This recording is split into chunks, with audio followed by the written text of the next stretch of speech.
الحمد لله رب العالمين، والصلاة والسلام على أشرف الأنبياء والمرسلين وعلى آله الطيبين وأصحابه الطاهرين.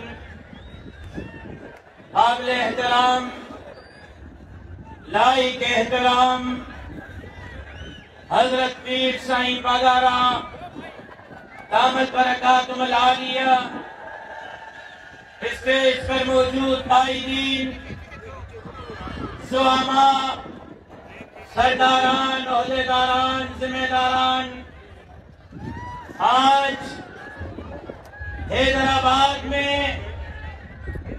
یہ لاکھوں کا اجتماع پیر صاحب پاگارا کی قیادت میں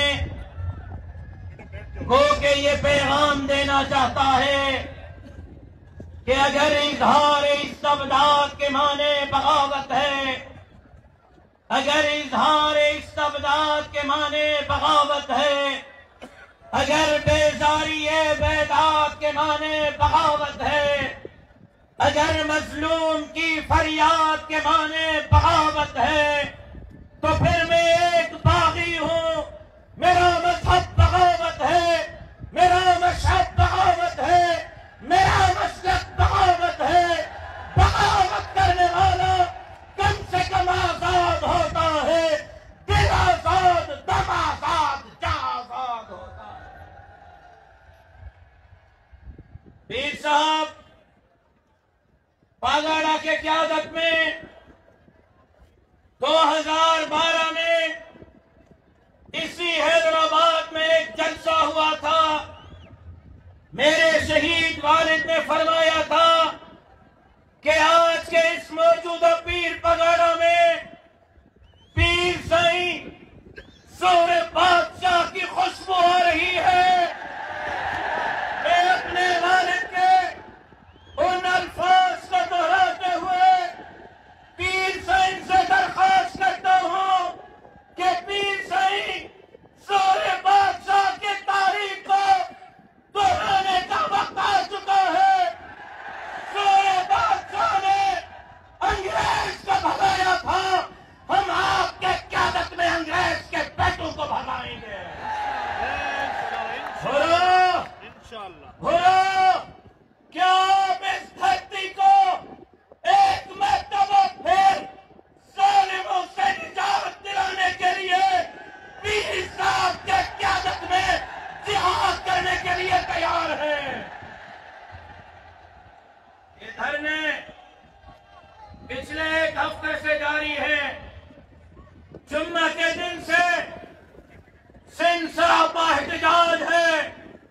آج بھی کمو شہید کھوٹی سے، کشمیر سے، سکھر موٹروے سے ایک طرف جمعیت علماء اسلام نے سندھ پنجاب بارڈر کو بند کیا ہے، تو دوسری طرف پیر صاحب کے ان جیالوں نے، ان غروں نے حیدرآباد سے عزم بغاوت بلند کیا ہے۔ اور آج میں پیر صاحب کے خدمت میں گزارش کرنا چاہتا ہوں، پیر سائیں 2008 میں، 2013 میں، 2018 میں، 2024 میں سندھ میں جمعیت کا ورکر آپ کے قیادت میں الیکشن میں آگے بڑھا ہے۔ اب اپنے مینڈیٹ کو حاصل کرنے کے لیے آپ آگے ہیں۔ جمعیت کا کارکن آپ کے حر کے شانہ بشانہ آپ کے ساتھ کرنے کے لیے تیار ہے۔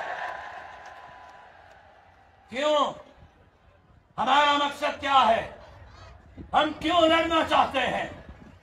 ہم کیوں یہ جلسے اور جلوس اور دھرنے منعقد کر رہے ہیں؟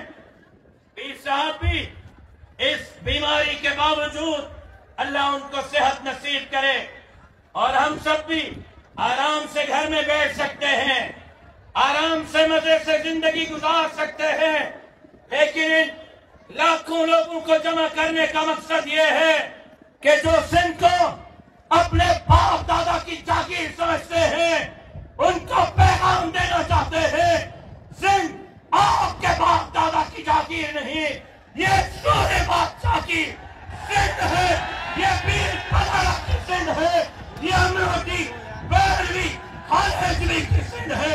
اس سندھ کو ٹوٹنے کی آپ کو اجازت نہیں دیں گے۔ اور نعرہ تکبیر!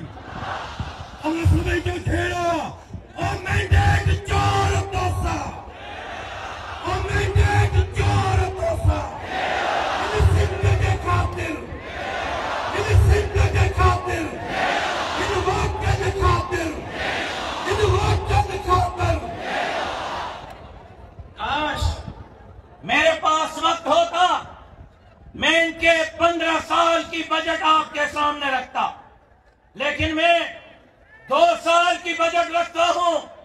میں نے جاری نہیں کی، پیر سید صدرالدین شاہ صاحب نے جاری نہیں کی، انہوں نے خود مراد علی شاہ صاحب نے اسمبلی میں کھڑے ہو کر بجٹ پیش کی ہے۔ آپ اس سے اندازہ کریں یہ کیوں اتنے زیادہ اقتدار کے بھوکے ہیں، یہ کیوں ہمارا مینڈیٹ چوری کرتے ہیں۔ صرف سندھ میں ہوم ڈپارٹمنٹ اور پولیس کو امن کے لیے، سندھ میں امن امان کے قیام کے لیے، ڈاکو راج کے خاتمے کے لیے، آپ کی جان مال، عزت، آبرو، چادر، چار دیواری کے تحفظ کے لیے 2 سالوں میں 23 کھرب 93 ارب 73 کروڑ 22 لاکھ 71,000 روپے جاری کیے گئے ہیں۔ 2 سالوں میں 23 کھرب 93 ارب 73 کروڑ۔ میں آپ سے پوچھنا چاہتا ہوں، کیا سندھ میں آپ کو امن ملا ہے؟ ارے اگر نہیں ملا تو ہاتھ اٹھا کر جواب دو، امن ملا ہے؟ ڈاکو راج ختم ہوا ہے؟ ایک کچے کے ڈاکو ہے، ایک پکے کے ڈاکو ہے۔ پیر صاحب، ہمیں پکے کے ڈاکو اور کچے کے ڈاکو دونوں سے سندھ کو آزاد کرانا ہے۔ اور تعلیم پر 2 سالوں میں مراد علی شاہ صاحب کی بجٹ کے مطابق سندھ میں ایجوکیشن پر 53 کھرب 3 ارب 73 کروڑ 12 لاکھ 51,000 سندھ کی ایجوکیشن پر 2 سال میں خرچ ہوئے ہیں، اور رپورٹ ہے کہ 70 لاکھ بچے سندھ میں تعلیم سے محروم ہیں۔ میں آپ سے پوچھنا چاہتا ہوں، کیا سرکاری اسکولوں میں بچوں کو اچھی تعلیم مل رہی ہے؟ پھر ہسپتالوں کے نام پر، آپ کی صحت کے نام پر ایمبولینسز میں ایمبولینسیں آتی رہی، کوئی ویلکم کہتا رہا، کوئی کہتا رہا چیک کرو کون ہے۔ اچھا قدم ہے، ایمبولینس کو راستہ ملنا چاہیے، لیکن میری معلومات تو یہ ہے کہ ایمبولینس میں زرداری صاحب خود تشریف لائے تھے حضور کو دیکھنے کے لیے کہ ان کے جذبے کیا ہیں، اور آج زرداری صاحب آپ کے جذبات دیکھ چکے ہیں۔ یہ سندھ آپ کی نہیں ہے، ہم سندھ لوٹنے کی اجازت نہیں دیں گے۔ آج ہم وطن کرتے ہیں، گھروں کو نہیں لوٹیں گے، آگے بڑھیں گے، سندھ لوٹنے والوں سے حساب برابر کریں گے۔ آواجہ مردہ آباد، مینڈیٹ چور! مردہ آباد، مینڈیٹ چور! مینڈیٹ چور! مینڈیٹ چور! اور صحت پر 2 سالوں میں 5 کھرب 2 ارب 71 کروڑ 29 لاکھ 7,000 روپے سرکاری ہسپتالوں پہ خرچ ہوئے، اور مراد علی شاہ صاحب کے مطابق لوکل گورنمنٹ پر آپ کے گلیوں سے کچرا اٹھانے کے لیے 2 سال میں 71 ارب 22 کروڑ سے زیادہ رقم خرچ ہوئی۔ اب 20 سال کا حساب آپ کیجئے گا۔ پھر کہتے ہیں یہ پیسے کہاں گئے؟ یہ پیسے الیکشن کمیشن کو خریدنے میں گئے، یہ پیسے اسٹیبلشمنٹ کو خریدنے میں گئے، یہ پیسے